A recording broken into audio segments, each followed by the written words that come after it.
Starting take two in 3, 2, 1, go!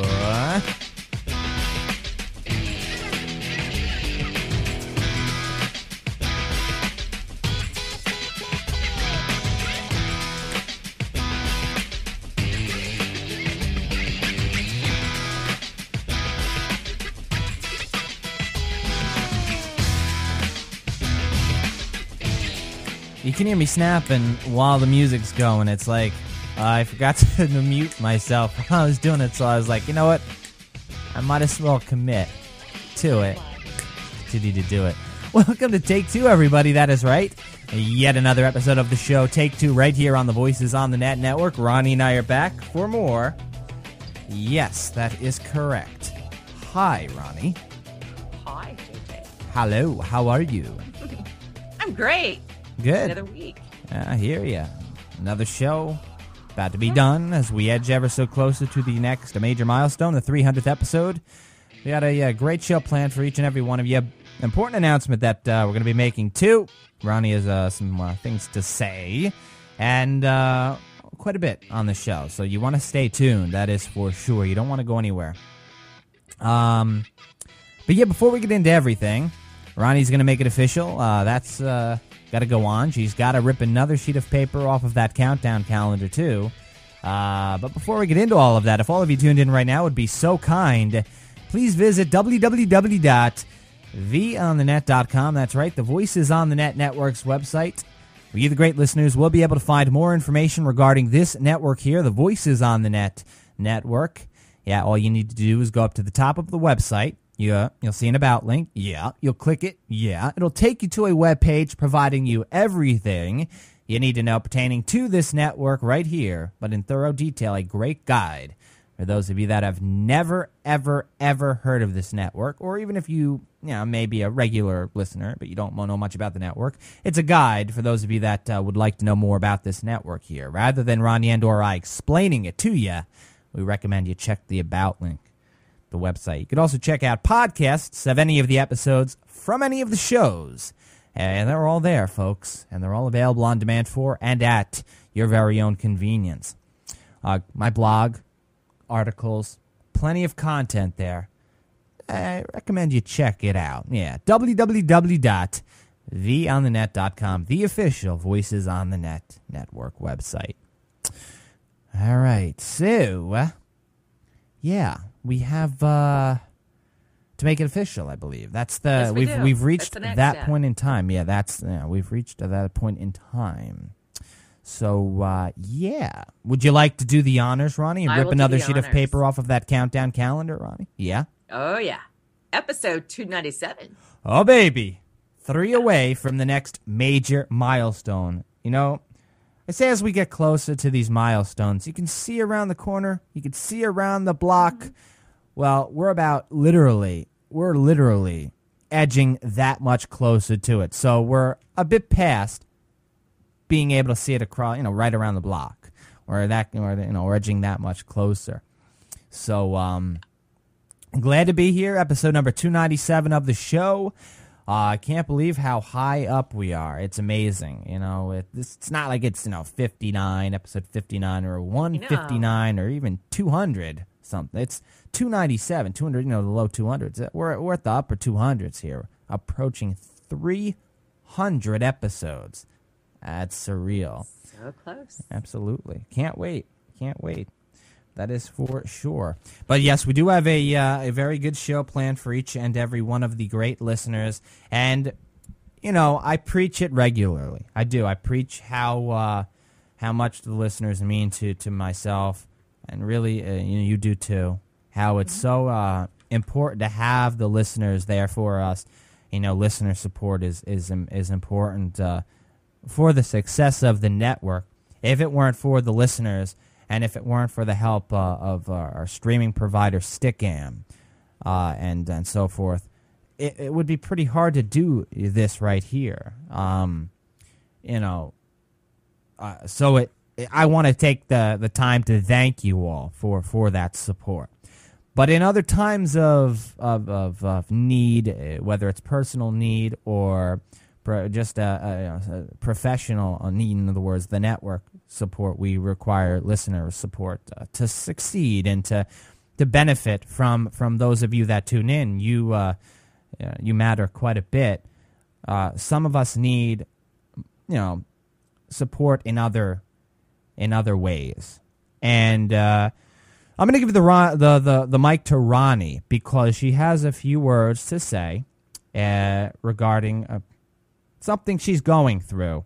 And just before she starts, I ask all of you right now to give her the support she deserves, because she's the greatest friend anybody can ever ask for, and the hardest worker I know, and she deserves every bit of support that I would hope you as the listeners to this show, would give her. So, Ronnie, would you like to update us all on what's going on and so forth? Yeah, how could I surpass that? Wow. As some of you know, that I've been going to the doctors a lot, and I had to have the bone marrow done and so forth. They, in the beginning, after the bone marrow, decided that I possibly had a condition called myelofibrosis. They narrowed it down to at least that. It was one of the 5 possibilities. When I come back from my vacation, that test came back. I had to go in and do for a blood test. And the marker that they were looking for this entire time to show up finally showed up. So I was diagnosed with primary myelofibrosis, which is a form of cancer, but it's not in the active stages at this point. It's basically in the bone marrow. So It's something that you can't see. It's not an organ. Right. It's the bone marrow. So the bone marrow is being actually replaced with scar tissue and just basically eating away at the bone marrow. So my other organs, liver and the spleen, are supposed to take over some of the functions that my bone marrow can no longer do. Right. There's no cause for this particular condition, and there's no cure. But they can, in fact, take care of different ways, do the treatments as symptoms appear, I guess. There's not really a whole lot you can do with this particular one. But my doctor did contact a hospital that's down in Arizona, which is Mayo Clinic, that is doing actually tests on this, trials. So we're going to find out whether or not I am a candidate for that, where they go in and they actually kill off everything that's going on in your body. Right. And replace it with somebody else's bone marrow. Gotcha. It's a specific type of process. So we don't know whether or not I'm even a candidate, because your condition has to get really, really worse before they can do anything to treat it. Right. So right now I'm not having any symptoms as far as anything wrong. It's kind of hard to diagnose with something that you don't feel that you have. Yeah. The trial that's going on over in Arizona, though, it is that exactly a trial, and with the trial comes risks and so forth. But is this, for instance, and you had brought up how to get to be involved with this trial, you have to get worse off, and it has to progress and so forth. Yeah.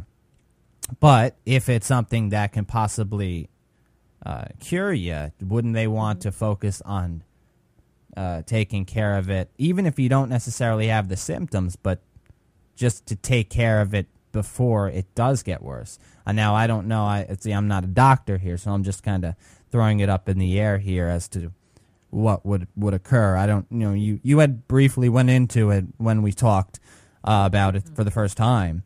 About this trial over in Arizona, how there is, a pretty fair-sized risk involved with going through this. Yeah, it's a huge risk. Yeah.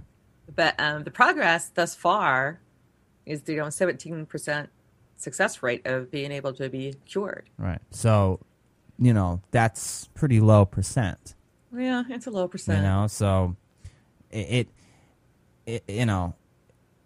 thing is, And I told you about this, and again, I apologize. I'm sorry to hear about this, but I just want to assert this to you, that this is not a death sentence. That's the one thing I want to to make known to you. It's not a death sentence, and that's the thing that I think a lot of people, when they're diagnosed with certain things, they feel that way. They feel like they have an expiration date. It's like they're done. Yeah. But that's not how you should look at it whatsoever, because we go through different things in life. All people go through different things in life. Some worse than others, but there are I talk about this a lot on the show. We go through curveballs, massive curveballs in life. We'll be thrown a sharper one in some cases, and we get through them, the way we get through them.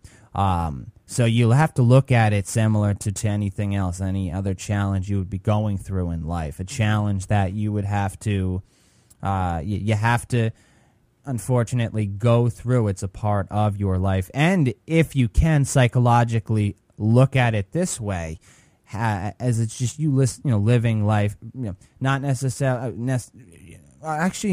pretending like you don't have what you've been diagnosed, just as you would live any other day.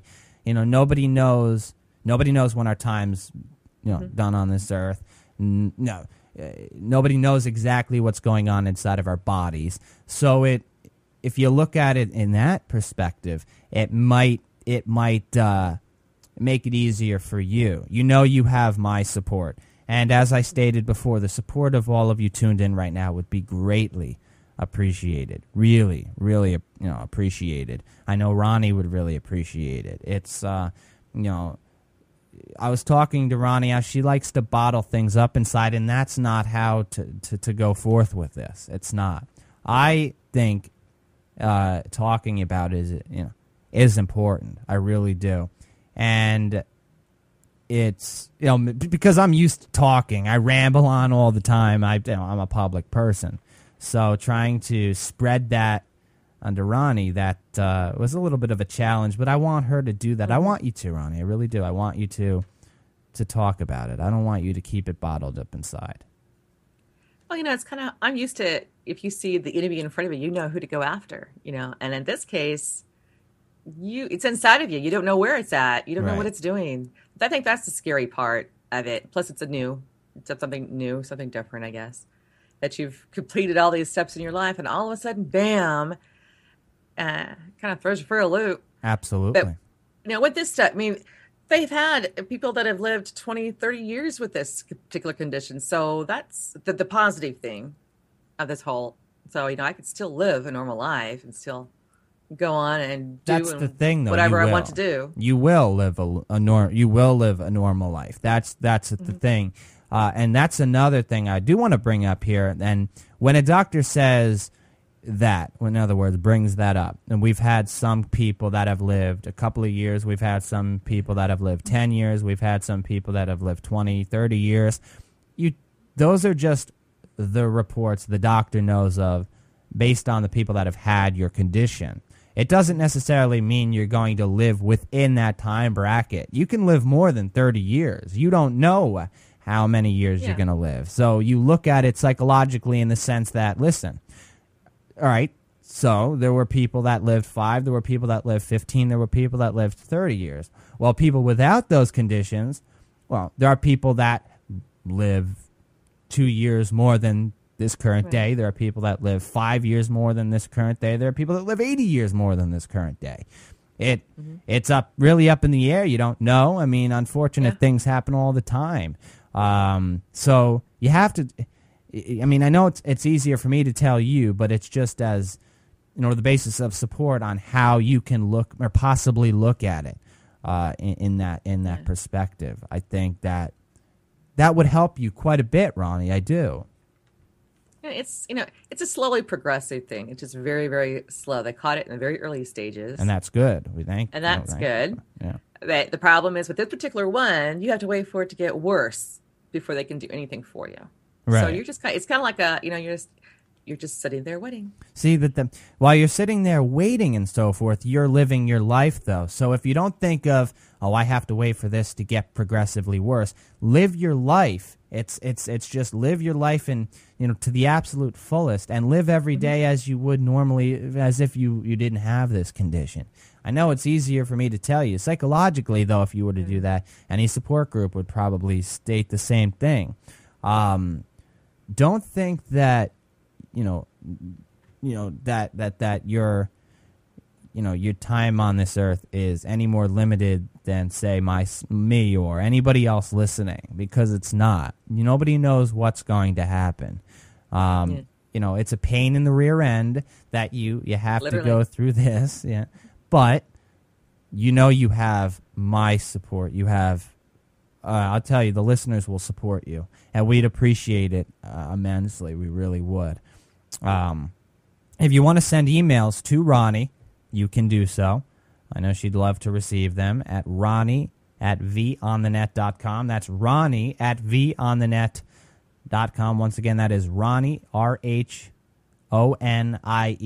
@vonthenet.com. She'd love to receive your emails and so forth.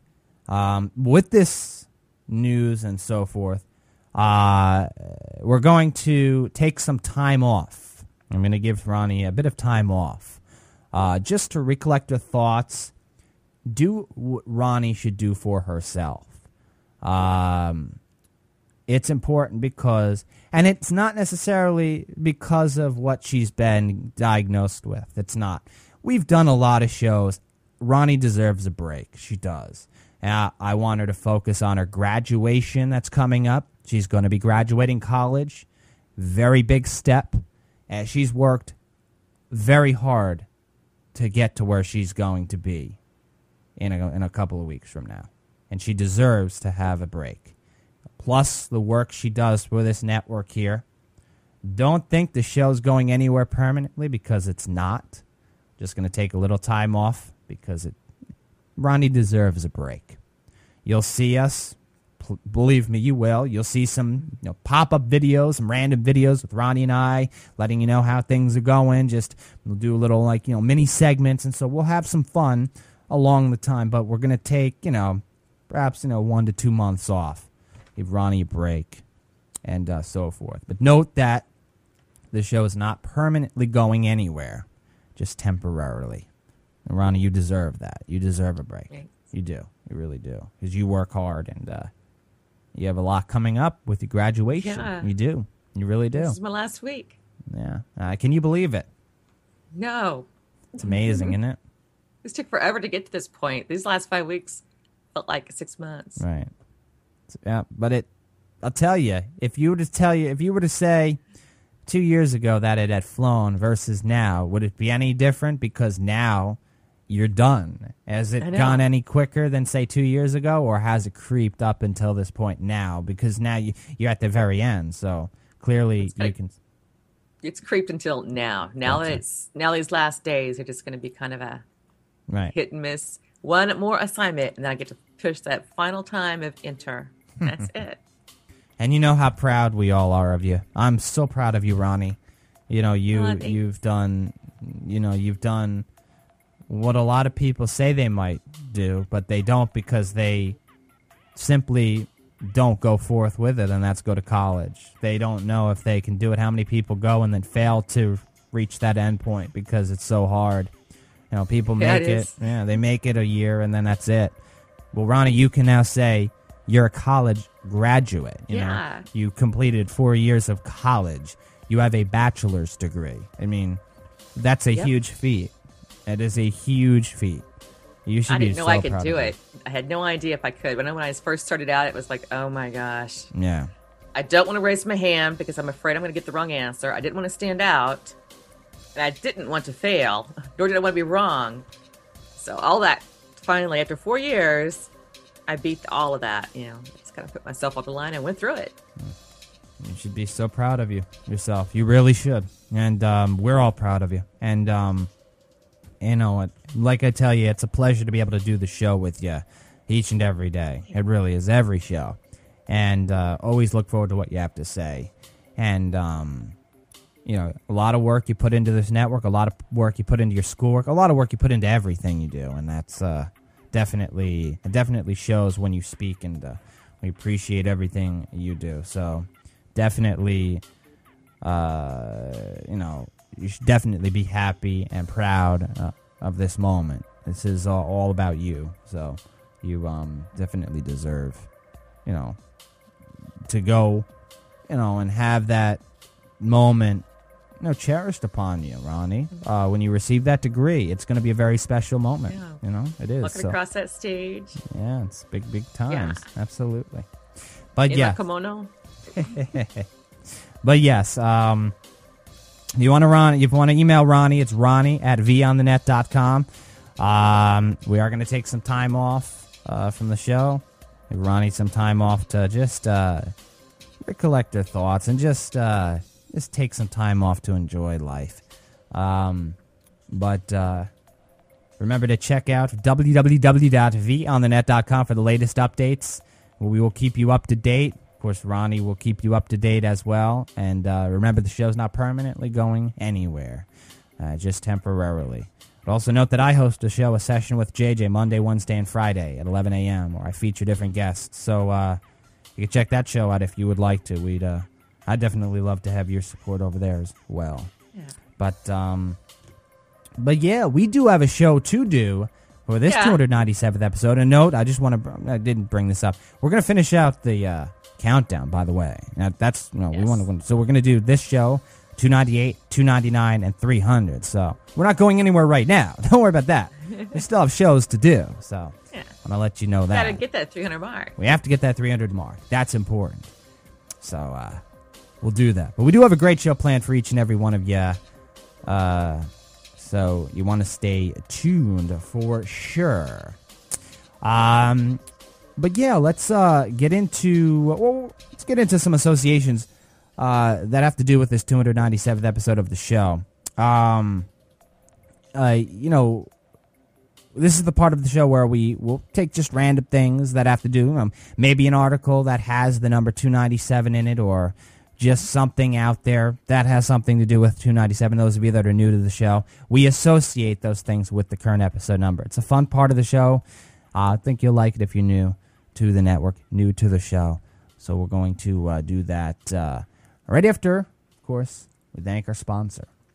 That is right. This portion of the 297th episode of Take Two is brought to you by Audible.com, and we thank Audible for their generous support of the program, the Take Two show, as well as the Voices on the Net Network. Now listen up, ladies and gentlemen, because Ronnie and I have an awesome deal for each and every one of you, and you don't have to spend a single dime. You don't have to spend a single cent. No risk involved. We're going to give you one free audiobook and a 14-day, a 2-week free trial to browse the 85,000 audiobooks that Audible has to offer to you, and counting. Always adding great audiobooks to their service. Really, the premier service on the web. Nobody's even come close to challenging them because they're that great. But we're going to give you, one free audiobook and a 2-week free trial to browse the selection of audiobooks at Audible. All you have to do to take advantage of this is go to audibletrial.com/take2. That's right, audibletrial.com/take2 to take advantage of this spectacular offer. You will be glad you did. The thing is, even if you're not an avid reader, you may pick up a book every now and then, once in a blue moon. You may pick up a magazine every now and then. You'll read just an article online every now and then. But more than likely, you watch TV or, movies, or you listen to radio shows or music or your favorite podcast regularly, right? Well, the auditory experience allows you to experience your favorite books by listening to them. It's fun. You should try it out if you haven't tried it out yet. The voiceover artists, they also add quite a bit of appeal to the books. They make you believe in the story. You close your eyes, it's like being engulfed inside of that story. It's awesome. It is an amazing experience. audibletrial.com/take2 to take advantage of your free audiobook and the free trial. You'll be glad you did, believe me. And also check out plenty of audiobooks there. As always, we thank Audible for their generous support of the Take Two show, as well as the Voices on the Net network. Thank you, Audible. Appreciate it. All right. Yes. Yeah. So, what do you got for us over there, Ronnie? I know you've got quite a bit for us in terms of associations. Yes, I sure do. In Beijing in 2008 for the Olympic trials, Kara Heads actually was able to lift. She's a female Olympic weightlifter. Mm-hmm. She weighs 156 pounds, but she is able to squat lift 297 pounds, which became her personal record in the Olympic trials. It's almost double her weight. Her weight. You know, and Yeah. being able to squat now, you know, squatting is different than bench pressing because you're Yes. using your legs. And a female, nonetheless, being able to squat that much is definitely impressive. She did 10 repetitions to doing that. Wow. That's something that usually is not done. Yeah, that is impressive. Absolutely. You know, people that work out regularly, or maybe people that don't work out regularly, may not know just how powerful one's legs are. Yeah. You know, as opposed to your arms. I mean, your legs are supporting your body right there. You know, your arms aren't, you know, you're not walking on your arms. You're walking with your two legs. So they have to support however much you might weigh or so forth. So, you know, being able to squat almost 300 pounds, I'd say that's pretty. Yeah. And to do it 10 times, right? I'm lucky to pick up, sugar without having a Charlie horse. So I am proud of her for doing that. Absolutely. There is no way I could do that. And she did it 10 times, you said? 10 times. 10 times? Wow. That's amazing. And this is the Olympics, the Beijing trial. Beijing. In Beijing, when they did the Olympic trials, that's where she was able to beat her record. I gotcha. Very cool. Very awesome. Well, I've got an association for all of you, and this has to do with the NFL, and this was history here, and I remember this because it wasn't too long ago when this occurred. Brett Favre, we knew how long he went without missing a single game. I mean, this was a guy that if he got injured, it was very, very, very minor, and he would play through the pain. He wouldn't miss games. This is a guy you could count on. Every single game he would be there. So if you had him on your fantasy roster, I'll tell you, you had a good guy there. You had a good player in Brett Favre. And truly one of the greatest quarterbacks to ever play the game of football, bar none. There aren't many quarterbacks that can even stand toe-to-toe with this guy. That's how good he was. When he came to the Jets, I'm a diehard New York Jets fan. I mean, we were so happy. Even though he was quite older, he still proved that he was an amazing quarterback. But clearly, all good things need to come to an end. Unfortunately, as he dealt with a shoulder strain back on December 5th, 2010, which actually saw his NFL record streak of 297 straight regular season starts end in the Minnesota Vikings game against the New York Giants in Detroit. Yeah. At 297 straight games he started for regular season starts. It's pretty amazing. That's a lot. That's a lot, yeah. Football players take a lot of beatings. They really do. Yeah. They get bruised. They get bumped around. And this is a quarterback nonetheless. So they're more brittle than a lineman or so forth. Heck, even a wide receiver. Quarterbacks, when they get hit, linemen and so forth, they can do damage to the quarterbacks. So to be able to start 297 times, without missing a game is pretty amazing. Without a cast. Without a cast. Heck, he might have started some games with casts on. Yeah, this guy, if he fell at closing. You gotta say to yourself, out of the 297 straight regular season starts, Brett Favre had to have suffered some minor injuries. Just a strain here, a bump, on the head hit there, a broken finger even, but he still played through the pain. 297 straight starts, pretty amazing. Absolutely, I remember it like it was yesterday. What about a law? Do you have a funny law over there for us, Ronnie? This one's from Arkansas. Just back in 2008, they put it on the ballot for people to vote to amend their Article 3, Section 5 of their Constitution. And actually, it passed, amazingly, of 297 votes between yays and the nays. And the law is now on the books stating that if you're an idiot or insane, that you are no longer allowed to vote, nor will you be able to be held as an elector of the state. I want to know, though, how do they determine whether you're an idiot? They don't have the specialties inside that Constitution. They just state that. So and there's only 297 people voting. So they get to determine whether somebody's an idiot or not. They being the state, I guess, right? They're the state. We'll determine whether or not, but no idiot is allowed to vote. Imagine that. Imagine being called an idiot by the state. Now they have a law on the books that can actually determine who's an idiot and who is not an idiot. So what do they give? It's actually in their Constitution. Did they give everybody an IQ test and they determine, listen, this guy's an idiot, this gal's an idiot? Nope, you're good. You can go through. You're an idiot. Nope, sorry, buddy, you're an idiot. That would suck. I know. That would suck. But I guess it's okay to serve in office. You just can't be the elector. I guess so, but that sounds a little harsh. I'm not going to lie. That sounds a little harsh. Yeah, it's a little harsh. Yeah. Well, very interesting. Always look forward to what the funny law or interesting law, for that matter, is going to be for every episode of Take Two. But we do have to get into Ronnie's stamp of reparation. That's right, this part of the show. Ronnie Talks. We feature Ronnie. Well, she has to say something. She has a few things to say. She may not agree with something, or she just wants to, release some of that inner anger that she would like to get out for certain things out there in the news, political, whatever it may be. You can expect it from Ronnie during the stamp of reparation. So do you want to provide us with your stamp for this 297th show, Ronnie? Yeah, it's amazing. So with some of these cases that come forward, and of course, this is the last time I'm going to talk about Casey Anthony, period.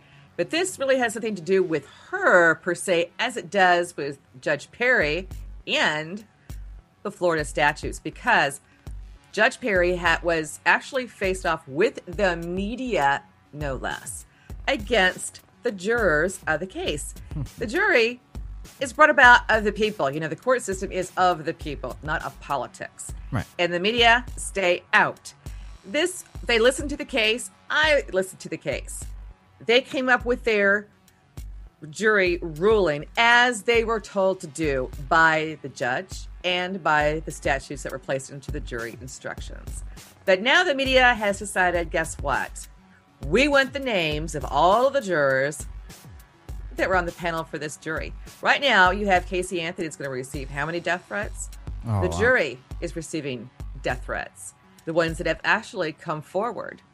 Now, the media wants to make sure that these jurors, their names are going to be released. The judge has, however, put a stay on that for at least a week, whether or not he's going to release their names and make it public.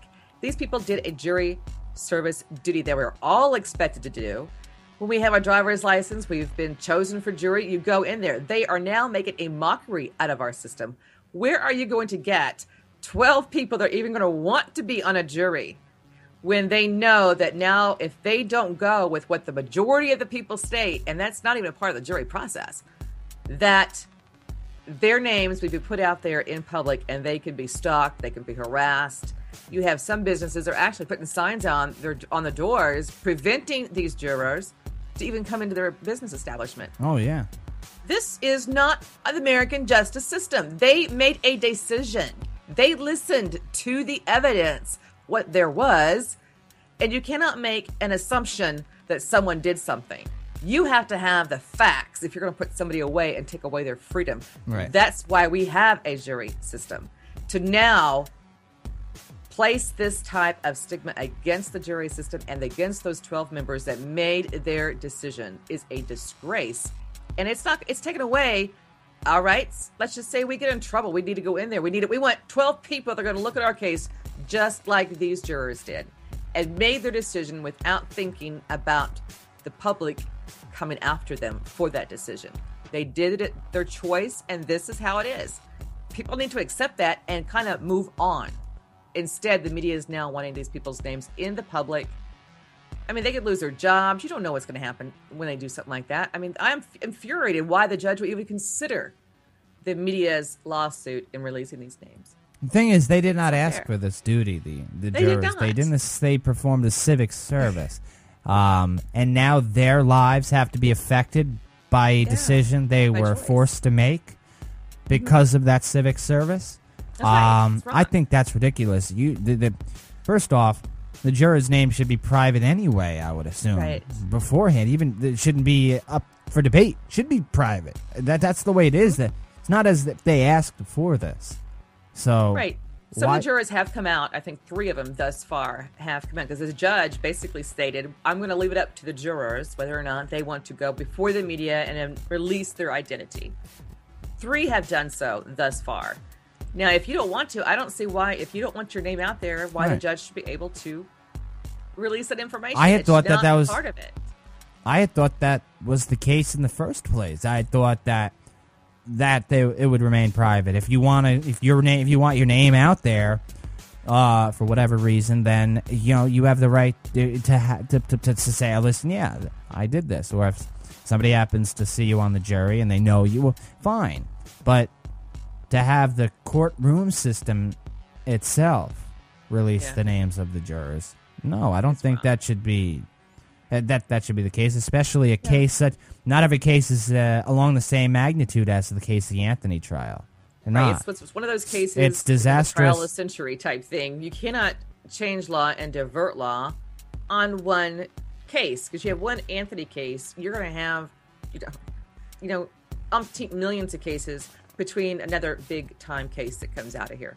This was just a media hype case. It was a simple case that goes on every day in our court system. This one was no different, except that the media caught on to it and brought this case basically to your living room and made you a part of it.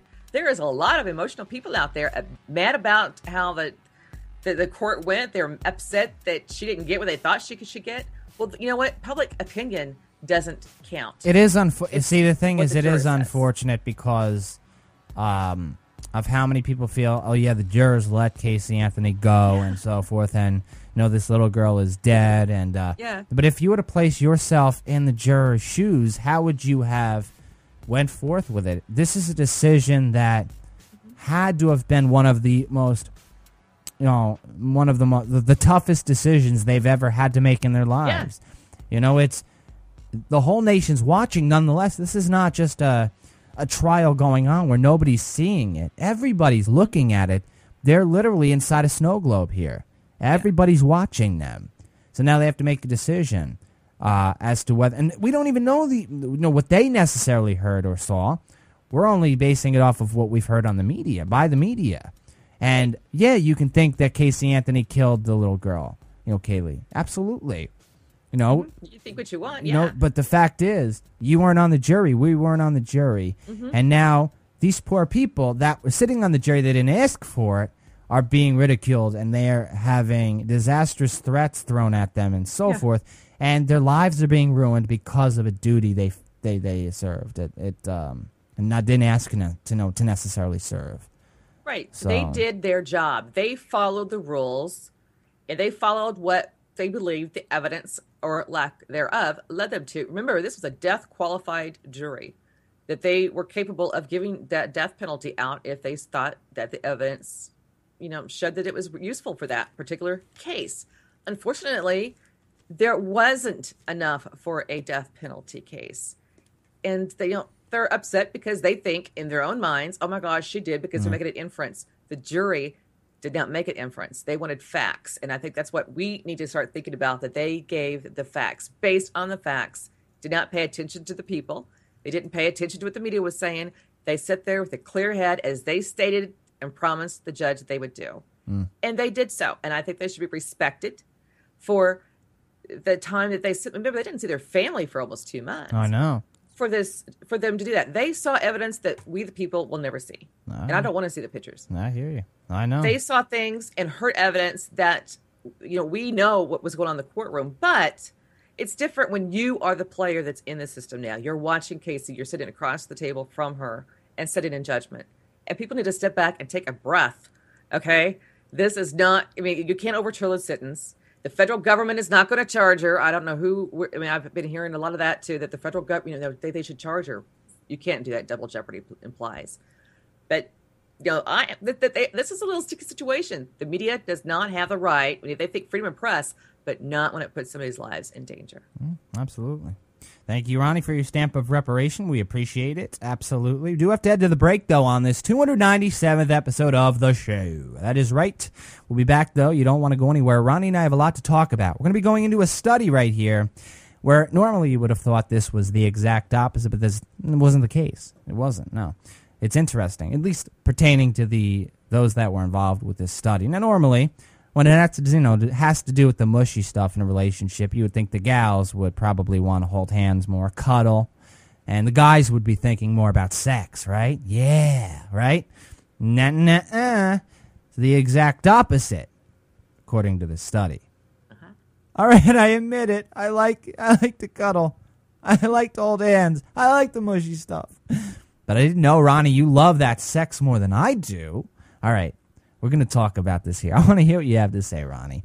And I've got quite a bit to say about this one, too. An interesting study. Also, we're going to talk about the strategy behind creating a good password. And there's a list here. Yeah. The top 10 most amazing passwords of all time, and why Ronnie thinks these aren't amazing. Why I think, well, Ronnie, you're wrong. They are amazing. So quite a bit to talk about. That's right. On this 297th episode. You don't want to go anywhere because Ronnie and I return right after the break. So stay tuned.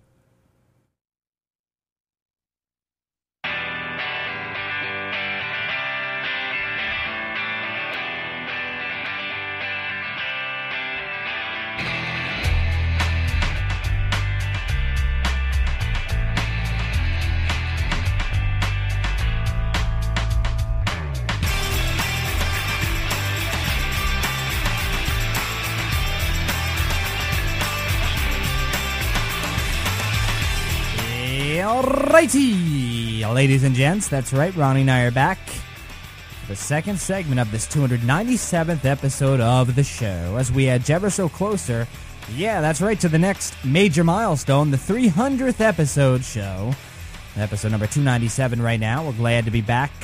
That is right, Ronnie and I took a little break, but we're back nonetheless, so welcome back, Ronnie. Thank you. What a time. You're welcome. But, yeah, we have quite a bit to get into during the second segment, so let's not waste any time. But I do need to plug the network, so let me do that right now. If all of you tuned in right now would be so kind as the great listeners, please visit www.theonthenet.com. That's right, the Voices on the Net Network's website, where you, the listeners, will be able to find more information regarding the Voices on the Net Network. Yeah, all you need to do is go up to the top of the website. You'll see an About link. You click it, and it will take you to a web page providing you everything you need to know pertaining to this network here, the Voices on the Net Network, in thorough detail. Really a great guide for those of you that are new to the network and you don't know much about it. Well, rather than Ronnie and or I explaining it to you, that guide, that web page will give you everything you need to know. So definitely check it out. You can also listen to podcasts of any of the episodes from any of the shows, and they're also all available on demand for and at your very own convenience.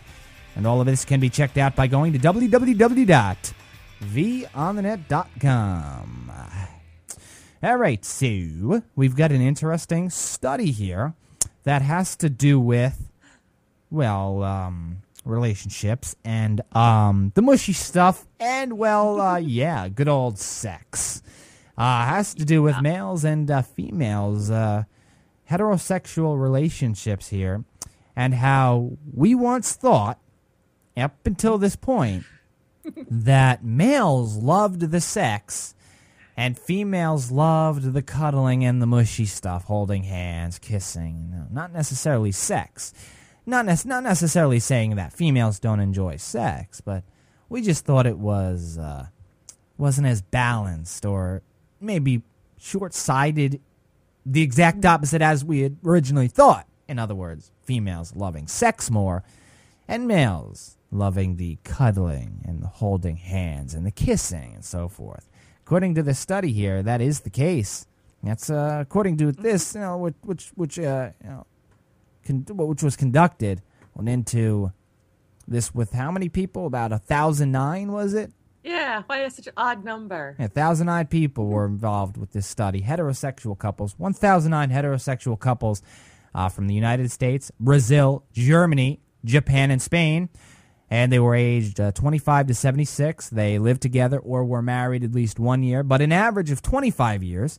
Now, the study, which was done by the Kinsey Institute at Indiana University and published in the Archives of Sexual Behavior, is among the first to examine sexual and relationship satisfaction in middle-aged and older men and women in long-term committed relationships, as they found out that, well, men need more cuddles and kisses than women, which we had originally thought was the opposite, Ronnie. Clearly. When did this change? And where are these guys at? I want to know. I have not. I mean, I'm the cuddly. I like to cuddle because that does lead to other things. Oh yeah.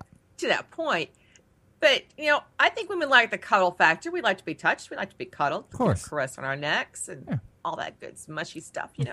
To get to the big, the Big Bang theory. Right. Right. Exactly. Proper way of putting it. Yeah. Okay. I think women like that too. I don't think women are just solely for sex, but yeah, the old times, I guess you could say, when I used to think that guys just kind of like in it for the Big Bang Theory versus actually the cuddling, get to know somebody and that sort of thing. So I'm surprised. I was like floored. I was like, oh my gosh, it's about time. Right. But then to find out that, my gender has now switched to the other side and we are now the ones that want the sex more than the guys. And that might be. But we also want the goodies before you get to that part. I don't think the women are not going to say yes to that. Or no to that. You know what this actually tells me, and actually gives us guys hope in terms of what females may think of us. That we're not all about sex. In other words, females may perceive males to only want one thing and one thing only. Well, maybe the shoe's going to now start to be on, being on the other foot here, where males are now going to perceive that in women. Now, again, with this study being conducted and we finding out that men like the mushy stuff more so than the females that like the sex and they get the sexual satisfaction, and at least out of this, group of people, these 1,000 people that were involved in this study, whereas would it necessarily be a shoe on the other foot theory if you were to talk about that, where men now perceive women to only want one thing and one thing only, seeing that it is the exact opposite as we had originally thought or assumed or perceived? Does the whole thing change? Does everything necessarily shift now? Because it's not. Females are only going to perceive men before they even meet them for wanting one thing and one thing only, and that's sex. And now it's the exact opposite. No, it's the opposite. Or it could be the fact that it took both sexes. Women were tired of the guys always wanting just one thing and one thing only. And as time gone on, we just kind of switched around and decided, okay, we'll play their field. The men probably decided all of a sudden, you know what, there's only one way for me to get a girl. That I'm going to have to change my image. And it just kind of like evolved to this. And then all of a sudden we both just switched roles and passed each other yet again.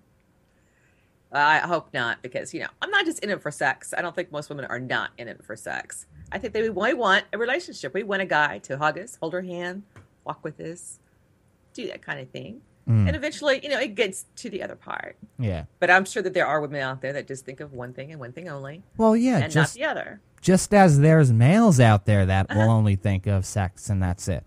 This was simply a study conducted that involved 1,009 heterosexual couples. That's it. That's all. Now, it's interesting because it says 1,009 heterosexual couples. So if that's couples, it would simply be double that amount, 1,009. So there were over 2,000 people involved, but 1,009 heterosexual couples. So you got to make that notation. Yeah. But really talking about how there's a shift in it, it's not out of the ordinary, because I could have told you this even before this study was out. I tell you, and every relationship I've been in, any one of my exes will tell you that I'm not a sex fiend. I loved the whole, hanging out, watching a couple of movies, cuddling on the couch, with a little nick on the neck every now and then, and then of course, I'm not saying sex is bad. I obviously enjoyed it quite a bit, but it's not all about that. In other words, It wasn't for me, at least. I enjoyed what led up to that. I enjoyed the preamble, the prequel. I enjoyed, Yeah, that's the best part. you know, but it was more along the lines of spending time with the person I was with, enjoying the movie, enjoying her company, all about that. There's so much more to a relationship than just the sex. There really is. Yeah, and as you're in a relationship for a longer period of time, I mean, some of that just kind of goes away. Right. You act like, well, okay, well, now I've got her on the hook, so I don't have to do this anymore. Well, Right. yeah, you do. You have to keep doing that. I mean, when you stop doing, that's usually why you fell in love with somebody. It was because the way they treated you, Yeah. the way they made you feel, and you're paying attention to those certain areas of, of the relationship, and Right. that is the big part. I mean, that's the closeness. I don't like the theory of just going out and doing this and doing that. I want to stay. I can stay home. Doesn't matter to me. Watch TV, watch the movies. As long as I'm with that one person, that makes it more. That's the fun part for me. I don't think going out is the biggest issue. Spending all that wide money on dates and so forth. But that is what makes a couple a couple. Is you're learning each other. I think that's the best way to do it. And then Absolutely. eventually you get to the other part. Right. That's the enjoyability factor around staying home and enjoying the company over necessarily the amenities and the things you're going to buy with the cash in your pocket. Right. There's more to a relationship than just money too. I mean, no, absolutely. Going out every now and then is great. I mean, you don't want to stay in all the time, but I tell you, I love kicking back. I do. I love kicking back, enjoying movies. I enjoy, the cuddling thing. I do. I'm not gonna lie. I have nothing to hide there. I really do enjoy that. Now, basing what we've received from this study here, when I am talking to a girl, am I going to think that she likes the same thing that I'm after, and that's cuddling and the holding hands thing and kissing and even though I enjoy sex, I clearly enjoy the cuddling, that leading up to it. Now with this study, am I going to assume or perceive the girl that I'm talking to, getting to know more, in that's all they want now that this is in the back of my mind, or that, listen, just because it's a study doesn't necessarily mean it's every single girl out there, because it doesn't mean that. That's Right. not the case. But it just, now that we know, now that it's been embedded in our minds, now that we know that this is the case, it's definitely going to change a few people's mindsets when they're talking to the opposite sex, I think. I really do. And it's going to be interesting to see how it all pans out. Yeah. Do you think like the shows that we have, like Sex and the City, Yeah. to where women are dominating, that might play a factor in this study too, of what they're seeing on TV, the shows that you see, Perhaps. that's changing that role, to where women are more dominant, I guess. Okay, I guess that's... in that role, that maybe that affected the study, because that's what goes on to those types of movies, that you're going out to the movies and the media, and Sex and the City was a big part of that, as far as being the dominating figure as a female versus what we used to think.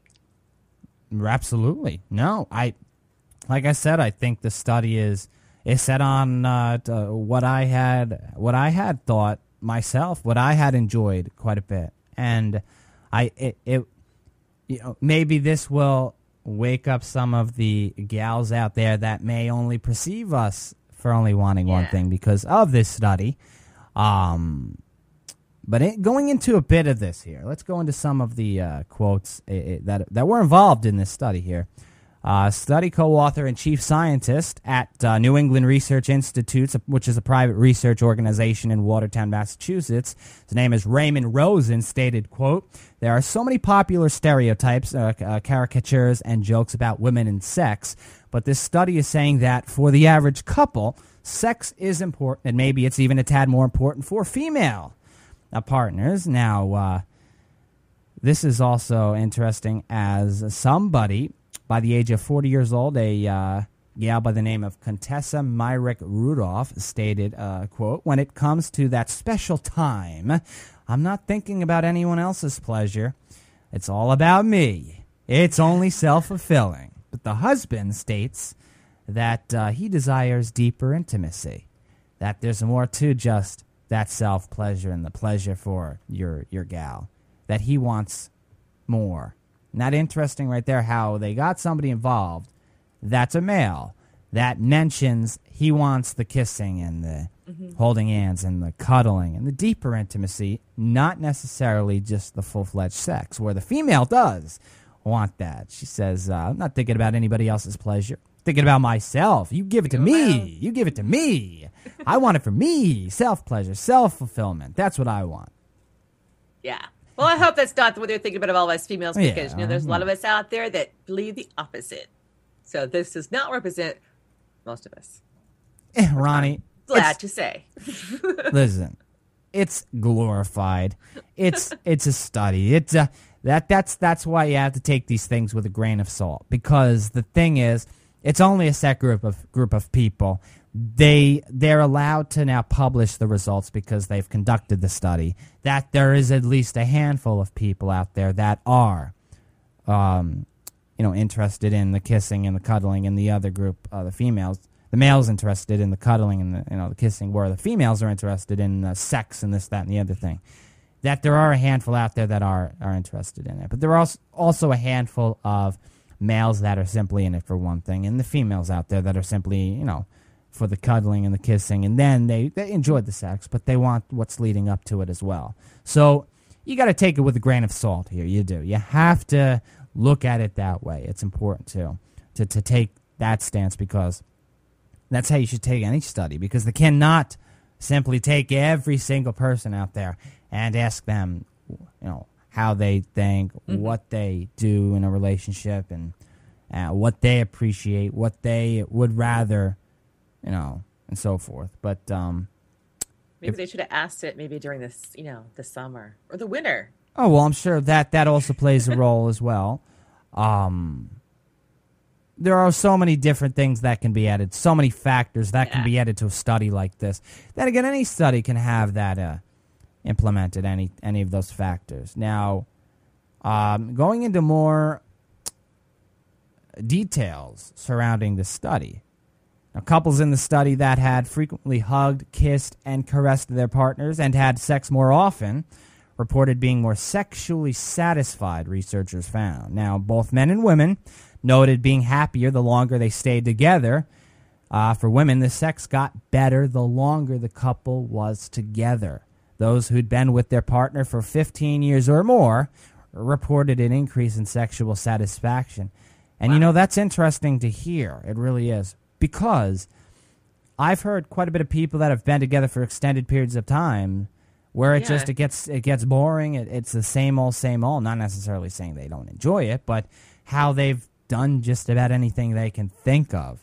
Whereas normally, if you're just entering a relationship, it's more spontaneous. It's better off for them. But that's interesting to hear that right there in the study, where the longer somebody was in a relationship, the better the intimacy was. Yeah, because I put the same thing as you, that the longer you were together, it got boring. There was, you've got the kids, and there's no time, so you just kind of, 5 minutes, boom, it's done. Hallway sex, I guess what they call it now.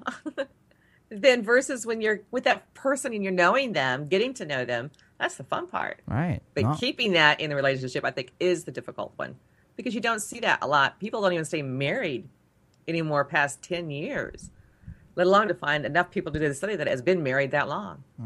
And other findings regarding this study here, Japanese men reported significantly 2.61 times more sexual satisfaction in their relationships as compared to American men, and Japanese and Brazilian women were more likely to report sexual satisfaction than American women. Now, generally, men were more likely to be happy if they were healthy and their partners had orgasms. Well, I can tell you I'd be quite happy, too, if that occurred, thanks to me. Yeah, so I agree with that, absolutely. Yeah. Now, another study co-author and also a clinical sexologist at Boehringer Ingelheim Pharmaceuticals in Richfield, Connecticut, by the name of Michael Sand, added this quote: "This is an important study because it shows people can be in relationships for decades and still enjoy healthy, vibrant sexuality." And he added, quote, "A lot of stuff we hear in the media is fueled by popular press, anecdotes, and information people take as a given. It's a stereotype. It's not what we have as reality in research." end quote. Very interesting to hear some of the factors involved in this study, particularly the one where the longer you're in a relationship, the better the sex had gotten, which is actually good for those of you that are single. You know, me, you, Ronnie, you know, it's good that we're hearing this, because what we have to look forward to if we're in a relationship for over 5-10 years, it's just going to get better. You got to love it, huh? And of course, you know, Viagra does not. I wonder what that has to play with anything, because, you know, I know that there's couples out here that have been married for 15, 16 years. And of course, all of a sudden, the Viagra comes along and their marriage is great. You know, it's back on track. It's almost like a whole new people trying to get to do the new things out there. But I think I like this study. I was shocked, though. I have to say, I do too. Shocked. It's like, well, where are these guys? Yeah. Wouldn't you love to just have a guy that was simply putting cuddling and kissing before sex?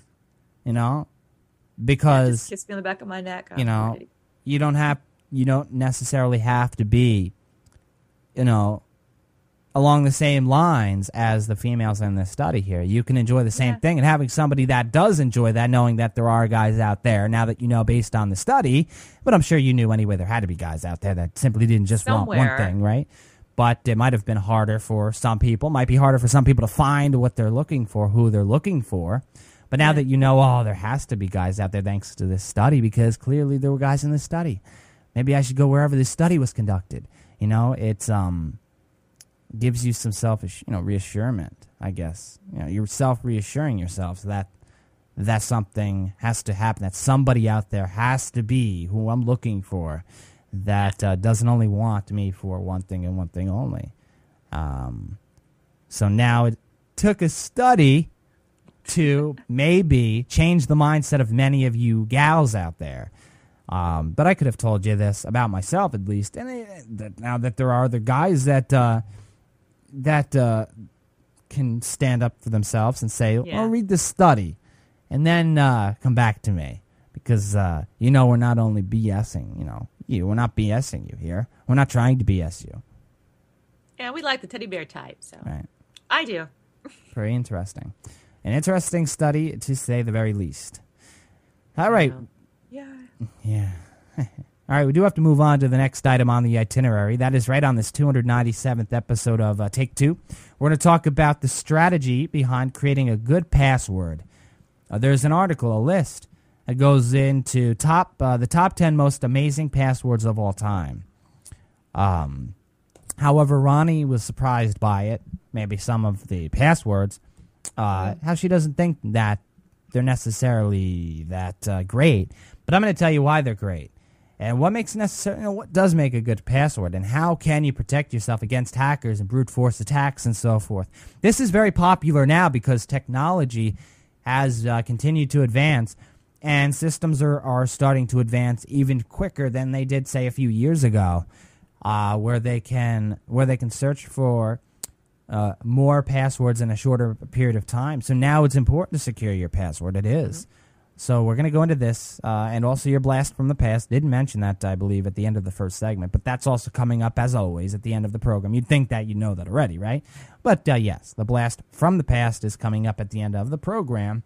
But before we get into or what we're going to be getting into, it is time to thank our sponsor. That's right, this portion of the 297th episode of Take Two is brought to you by Audible.com, and we thank Audible for their support of the Take Two program, as well as the Voices on the Net network. Yeah, that's right. Listen up, ladies and gents, because Ronnie and I have an excellent deal for each and every one of you. You don't have to spend a dime, no risk involved whatsoever. All you have to do to take advantage of, get this, one free audiobook and a 14-day free trial right at Audible is go to audibletrial.com/take2. That's audibletrial.com/take2 to take advantage of over 85,000 audiobooks. That's right. 85,000 plus and counting. Always new audiobooks being added to their service. Really the premier service on the web. There aren't many services out there that are going to compete with Audible because they're that great. I mean, they really provide you a service that is hard to beat. And what do you have to lose? You get one free audiobook and a 14-day free trial to try it out. Nothing to lose there. And even if you're not an avid reader, ladies and gentlemen, I'll tell you right now, more than likely you enjoy watching your media. Maybe your favorite TV shows, your favorite movies. You may enjoy listening to your favorite radio shows, or your favorite podcasts or music. You enjoy the auditory experience, in other words, rather than traditionally picking up a book and reading it. Well, that's what Audible's all around. It's all about. Check out audibletrial.com/take2. You'll be able to receive your free audiobook and the 14-day free trial. You'll be glad you did. As always, we thank Audible for their support of the Take Two program, as well as the Voices on the Net network. Thank you, Audible. We appreciate it. All right. Creating a strong password, a good strong password. The thing is, people choose the most obvious passwords because it's easier for them to remember. They want passwords that if they're going to have multiple services, they want to be able to remember them. How many people use the same password? They'll utilize that same password on their social networking site that they use on their bank, their bank account, the bank they go to. How many people do you think do that? I'll tell you, there's quite a bit, because they want to remember it. Yet they are hacked, or somebody finds out their passwords. They have a whole crisis on hand. I knew somebody that had somebody guess their password.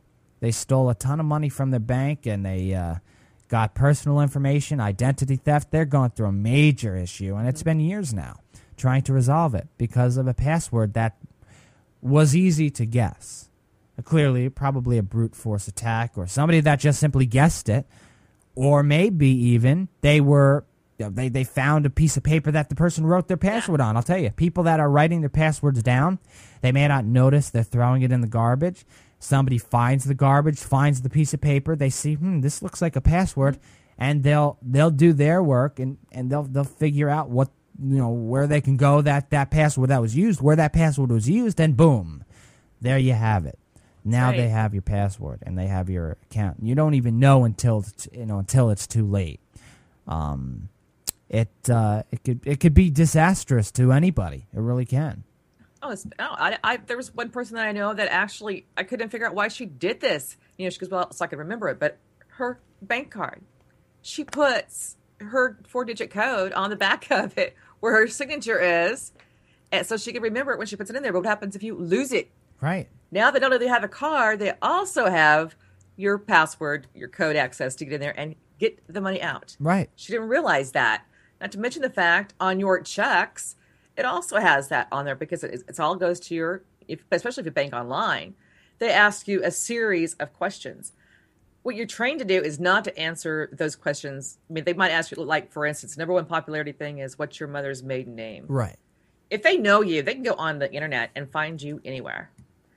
They can go and look up your name, your birthday, especially if you're like Facebook, your birthday's on there with a year.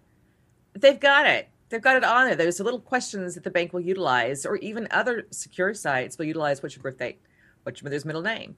Instead of answering those with the correct answer it with the wrong answer that you would know, but still answer it wrongly. Like if, your mother's maiden name was, Drexel or something like that, you would put opposite, but still answering the question so people cannot guess it and purposely get into your accounts. A lot of people have combated this whole password problem by utilizing master password managers, in other words, like LastPass. I use it. I love it. I think it's an awesome, awesome program. It really is. It's a freemium password management system, so you don't have to pay a dime to use it, and you get one master password that you use for every single service you've implemented into the system, the management system. And the thing is, they need to use LastPass. A hacker would need to use LastPass in order to get into their services, so they cannot enter that password into this bank account system, or they can't enter that password in the social media service. They have to utilize LastPass. It's similar to these services, and I'll tell you, I love the idea of an authenticator-based system. In other words, for World of Warcraft, I think banks using this would be great. Having an authenticator system where You need to physically have a device in order to get into your system. Now, people wonder, what if I lose the device or this, that, and the other thing? Well, yeah, that can happen. But what if you lose your password and so forth? You're going to create another one, or you're going to try and go to the system and they're going to give you a new password. You're going to create a new one. Well, if you lose your device, well, you got to contact the service and they make sure it's you. They will ask you for your social or whatever, because if it's a bank statement, they're going to ask for your private information anyway, more than likely. And in that case, they may not even ask for that. They'll only just, they'll decide if it's you or not by asking you a couple of questions you may have created yourself. How's that? So if you're worried about asking too many questions, well, they'll have a system devised that will maybe be suitable for you. So in other words, utilizing an authenticator-based system is great. I think for anybody that is trying to gain access to a service. Now, LastPass, or a system that allows you to enter a master password, it's cross-browser synchronized, which I like. These are secure. It's a secure password generator where you're implementing all of the passwords you use for all of the services you use on the internet, and you're taking care of what needs to be taken care of because you want to secure yourself. You don't want to fall victim to brute force attacks, to hackers, to people that will damage your just via identity theft. They can damage your reputation by gaining access to certain services, even social networking sites. They can do certain things that you wouldn't even think about doing if they gain access to your information. So knowing how to create a password, if you don't have LastPass or a program that allows you to do so, use one master password, whereas you have to use that program to gain access to your social media networks or your banking statements or whatever. That creating a strong password is important, and knowing how to do it. So we're going to go over this right here. There's an article that we're basing this off of here. It's a list, the 10 most amazing passwords of all time. And Ronnie was surprised at, I think, the fact that some of these were very basic, I guess. Is that right when you were looking at them? Yeah, because, usually you don't want to use something that they're going to find in a dictionary or even the common words. You want to mix it up, spell it backwards, use some symbols. And none of these contain that. That's what I was surprised that these are the best ones that they could find, because usually you don't want to put all that in there. Right. Now, I agree with you to a point. However, note that some of these passwords may be dictionary words, but they have one extra letter in them, or they'll have no spaces involved, or they'll have words that aren't necessarily multi-words with a space involved. It would just be a single sentence, which a password would be that anyway. Most of the time it's going to be one word anyway. You're not going to add a space, or you may add a dash or something like that, something that adds to the difficulty to gain access to, say, an account or a bank account statement or social, anything that would utilize a password. For instance, let's go into some of these here. For instance, I'll use number 4, happy, HAPPY, rather than simply using happy, HAPPY, which would be very easy for a brute force attack to search for. Adding that extra P makes it that much more challenging, because they're going to have to they're going to have to implement an extra letter, and they have to assume that word right there has utilized or added an extra letter. Now, that's easier said than done than making a more challenging password for a brute force attack, or a hacker for that matter, to come up with. Some of these, in my opinion, are not that secure. However, I want to combat the fact that dictionary words that are added to other dictionary words that make it harder for a brute force attack to find your password out, it is actually the way to go. In other words, locating certain a process when you're creating your passwords. For instance, passphrases are very important, because clearly if you're going to search for something online, if you're going to type a password in, you're going to look for the basic words for it first because you assume that somebody maybe was lazy and they created something easy or something very, very obvious. People figure if I create something so obvious, they won't search for that because they assume I'm not going to just search. I'm not going to create an obvious password. I'm not going to use just a basic word. They're going to want to try harder words. So I'm going to use the most basic words ever. I'm even against that because people can. The thing is, brute force attacks are more prevalent these days. Mm-hmm. More people are utilizing them. They're gaining access to passwords via that method, via brute force attacks over guessing. And I think it's important to understand that utilizing a secure password is important. The mixing different characters, and if you have like say a sentence, you'll use the first letter of every single word in that sentence even. Or maybe, for an O, you'll use a 0, and you'll use certain symbols, and just change a $ for an S, and so forth. Now you've made such a challenging password that's not a word, is utilizing symbols, but it's easy for you to remember because you know the sentence. You just have to remember the first letters in that sentence for the beginning of each word, in other words. Yeah, because you're using hotkey, you're using all these different elements that it's going to take a while for them to even figure out what it is, right. And you're not going to be able to guess. Yeah. Unless, of course, you're a hacker. There's other ways you can go in there and find out what you have. But most places that, like with mine, I will change it once a month. Mm-hmm. I will change my passwords and keep them rotated. I learned that from WoW, being hacked in there. That changed my whole thought process on that.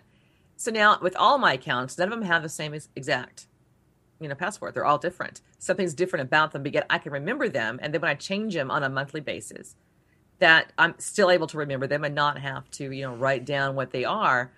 But I can take specific words. You write them backwards. Right. I will add the hotkeys into it. Some places that I have passwords at are case sensitive, so you can use, upper and lower case letters. That's important. That just gives a different stance for that hacker if they want to get into your stuff. Right. Thing is, there's many brute force systems that utilize the guessing systems, the dictionary-based attacks, and so forth. Yeah. They will utilize these processes to try and figure out a password, because it's very easy for a brute force attack to do that. Very easy. That's what they do. And as the technologies advance, it's becoming very quick for them to do so. They're doing it at very fast speeds. They're doing it at such quick speeds that you need to really change your password up.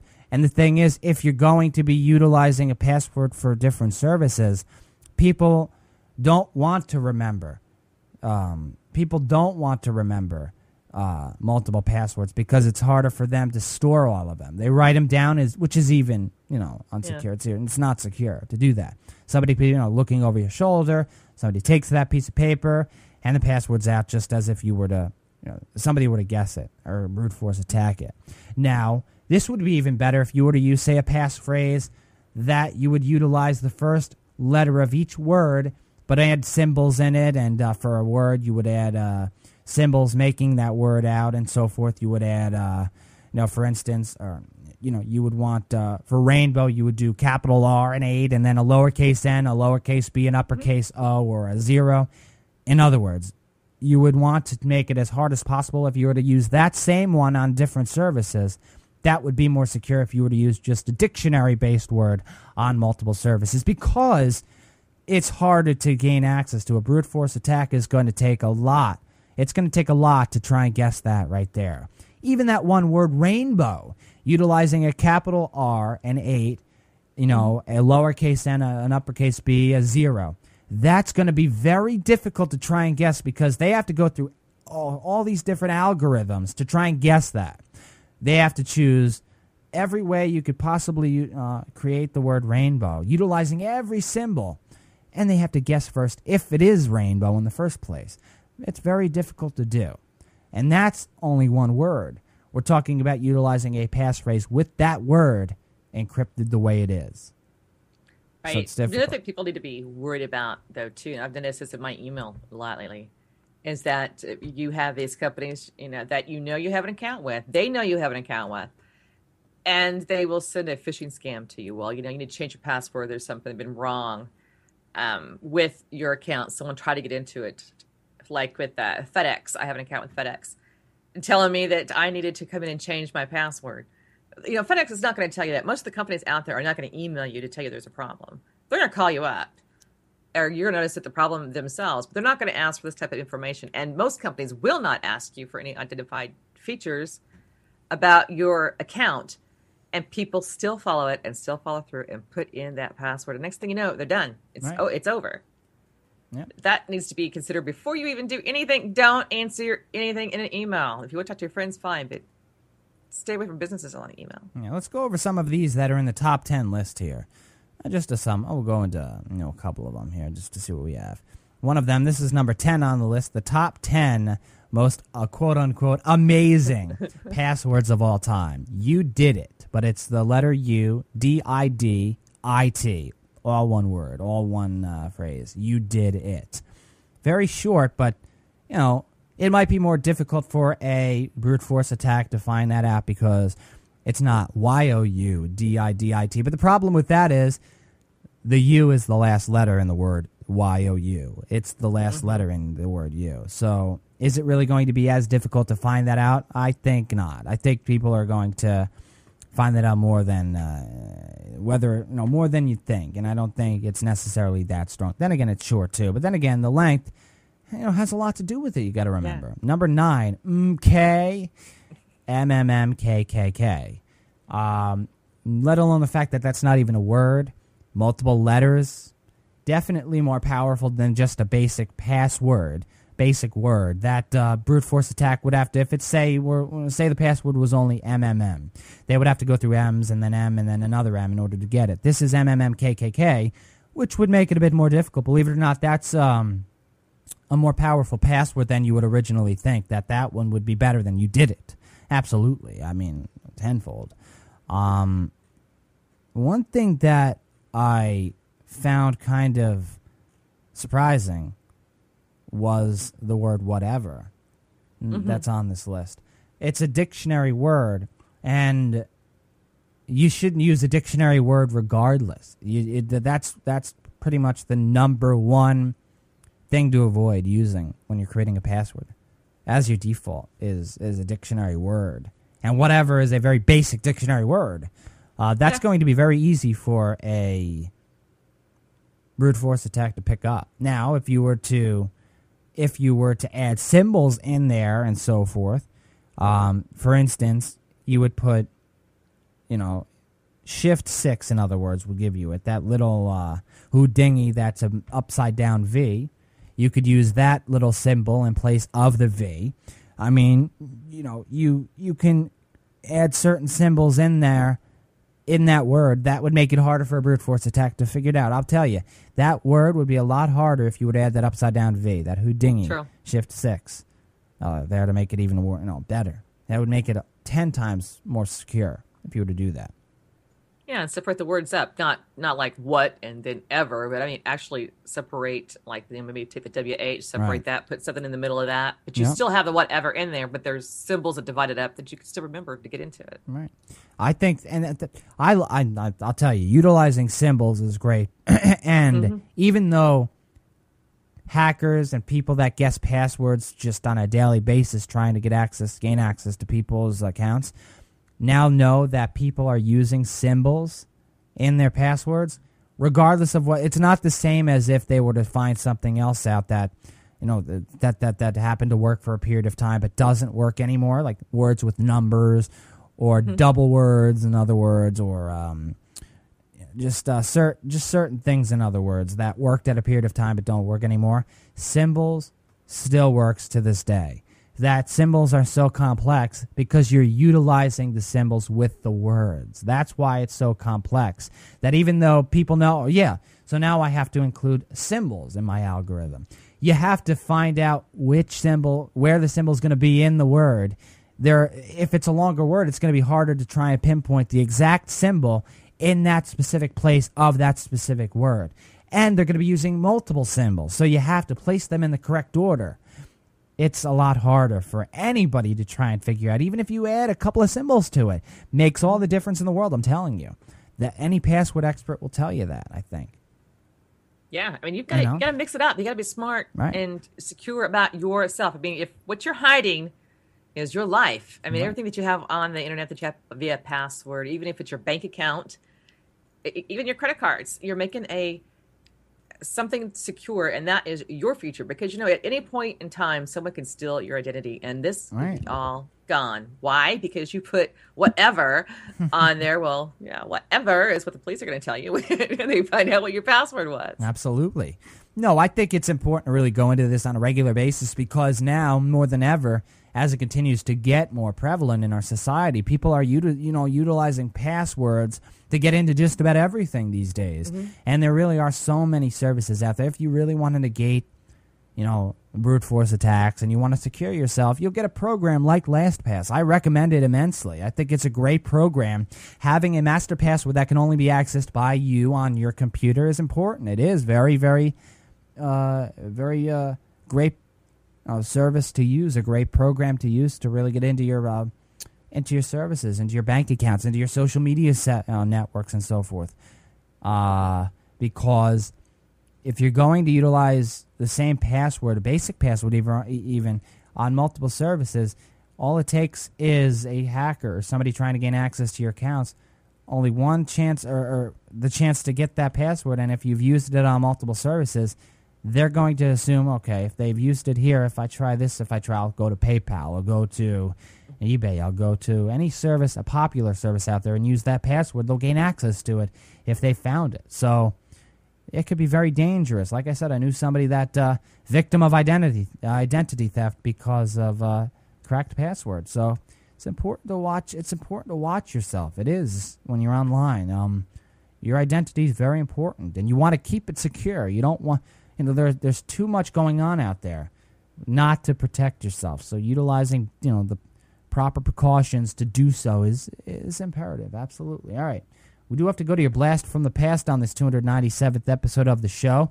3 away from the next major milestone, the 300th episode, folks. Wow. We do have to go into the past, though. So what do you say, Ronnie? You want to go with the listeners into the past? A past discussion that you and I have went into? Plenty of them. I know we've went into a lot of them. I'm ready to go. All right, folks, here we go. Enjoy. This is your blast from the past for episode number 297. But yeah, you would think that based on all of the messages we see, tweets and updates, status updates, that people aren't uncomfortable about sharing information about their personal lives, their salaries, for instance. But according to this new survey, they are uncomfortable. According to 2,118 adults that were polled, showed that slightly more than 3 out of 4 participate in a social network site, but they rather lean more towards posting things like restaurant reviews, vacation photos, and so forth, rather than the really personal information that the UI and everybody else listening probably catches because they stick out like a sore thumb. But maybe, just maybe, it's our perception. Remember, there are hundreds and hundreds and hundreds and hundreds of millions of people on these social media sites, so clearly the ones that do stick out are going to stick out. But out of the majority, you wouldn't think maybe they would lean the other way, as according to this study, Ronnie? Yeah, I think they would lean the other way. But I was surprised to find out because according to the statuses that I find on my Facebook, I found it was the opposite. But then again, it depends, I think, on the age group, because I think the reason why they're so kind of timid of putting that information out there is how many people have been fired from their jobs if they are talking about their job, or if they, in the employment industry, you're not allowed to announce to each other or even discuss what your salary is. Right. So I think put that online even makes it into a bigger area. It's like a no-no land. Well, yeah, it's public. If you wouldn't want, in other words, people compare the internet to basically advertising your information on a commercial. Basically, similar to say you want to advertise a 30-second commercial during the Super Bowl to 100 million people. That if you're placing your personal information online where there are hundreds of millions of people there, it's comparable to placing that on an advertisement. You may not get as many concurrent viewers as the Super Bowl does, but over a period of time, over 5 years, 10 years, why not? Why can't hundreds of millions of people check out that personal information? What if something goes viral? We've seen what YouTube could do.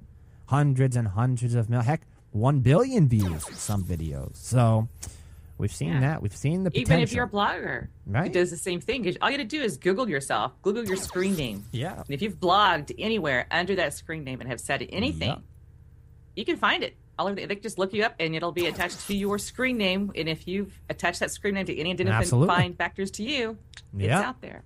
That's the thing. The internet is the portal for widespread information. And we've talked about marketers utilizing personal information for their benefit to try and reach target audiences. Do you know how pivotal this private information is? Salaries, especially. Yeah. Salaries from people, from thousands and tens and hundreds of thousands of people.